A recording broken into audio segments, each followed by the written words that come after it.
બરાબર ને?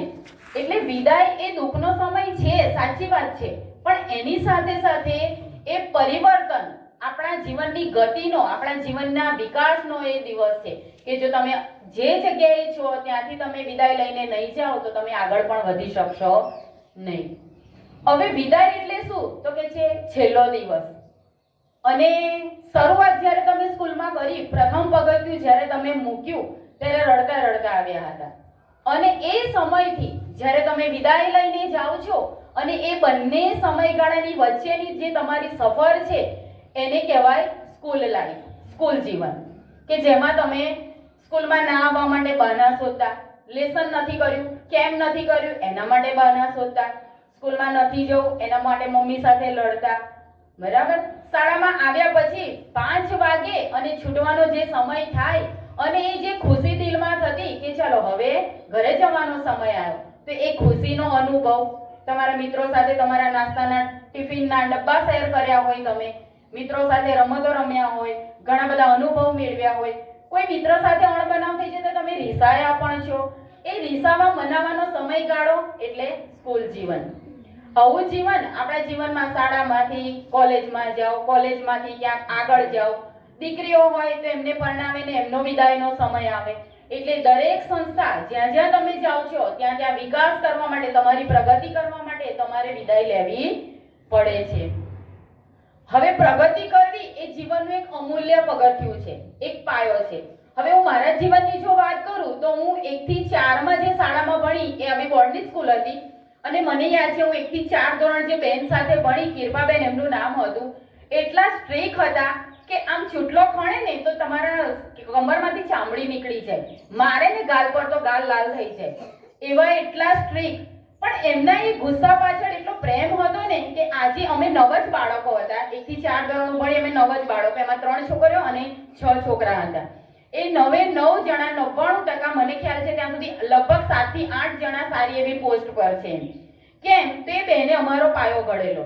એટલે આ જે પાયાનો સમય છે આપણો, એ આપણને જિંદગીભર યાદ રહે. શરૂઆત જે તમને શિક્ષકોનો અનુભવ મળ્યો હોય કે મા બાપ જ્યારે બાળક જન્મે છે ને ત્યારે જલ્દી કોઈને આપે નહીં, બીક લાગે કે મારું બાળક પડી જશે, મારા બાળકને વાગી જશે, મારા બાળકને કંઈક નુકસાન થઈ જશે. પણ શિક્ષક, આ ગુરુ એક એવું પાત્ર છે જીવનનું કે મા બાપ વિના સંકોચે એકદમ આંધળો વિશ્વાસ મૂકીને શિક્ષકને સોંપી દે છે. કેમ? કે મા બાપ પછી જો બીજા એના જીવનમાં મહત્વનું પાત્ર બનતું હોય ને તો એ શિક્ષકો છે. શિક્ષક એના જીવનમાં દરેક પ્રકારનું એને અનુભવ આપશે, એનું ઘડતર કરશે, એને સારું નરસું શીખવશે. તો તમારે સામે શું કરવાનું છે? સારું અપનાવવાનું છે. અને કદાચ કોઈ ભૂલ થઈ હોય, કોઈ શિક્ષકનો ઠપકો તમને ના ગમ્યો હોય અને તમને તમારામાં મતભેદ થઈ ગયા હોય, ભલે મતભેદ થયા પણ આપણે હંમેશા જીવનમાં એ શીખવાનું છે કે ક્યાંય મનભેદ ના થવો જોઈએ, મનમાં કોઈ દ્વેષ ના રહેવો જોઈએ. આગળ જવું છે તો એ ઠપકાને પણ સારું સમજીને એની પાછળના પ્રેમ, એની પાછળની જે ભાવના છે એને સમજીને આગળ વધવાનું છે. અને જો એમ કરશો તો જ તમે પ્રગતિ કરી શકશો.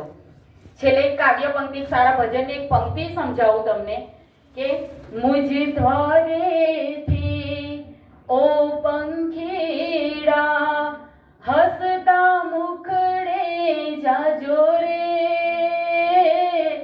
હસતા મુખડે જાજો રે. શું કહે છે કે ભલે વિદાયનો સમય છે પણ એને દિલમાં દુઃખ લઈને ના જશો, પણ તમારા ફેસ ઉપર, તમારા ચહેરા પર એક સરસ મજાની સ્માઇલ લઈને જજો, એક મુસ્કાન લઈને જજો. અને જ્યાં પણ જાઓ ત્યાં એવું કામ કરજો કે તમારા માતા પિતા હોય, તમારા ગુરુજનો હોય કે નવા ગુરુ મળેલા હોય, લાઈફમાં જે પણ તમને અનુભવ મળે એ લોકોને તમારા પર આમ શાન ઊભી થાય એમના માટે કે આ મારું બાળક છે, આ મારું ભણાવેલું છે. મા બાપને એવું થાય કે આ મારો દીકરો, આ મારી દીકરી. પસ્તાવો થાય એવી ભૂલ ક્યારેય કરશો નહીં. જો આગળ વધશો, જિંદગીમાં કંઈક મેળવશો, સારા અનુભવ મળશે તો એમાંથી તમે તમારા જીવનનું એક સુંદર ભવિષ્ય ઘડી શકશો.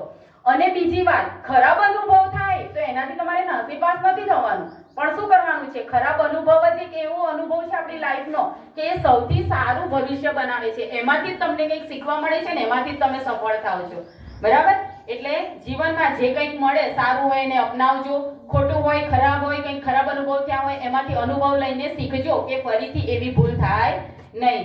સર્વને મારા શાળા પરિવાર તરફથી પ્રગતિમય રહો, સારા વ્યક્તિ બનો એવી શુભેચ્છા અને આશીર્વાદ. અસ્તુ. જય હિન્દ, જય ભારત.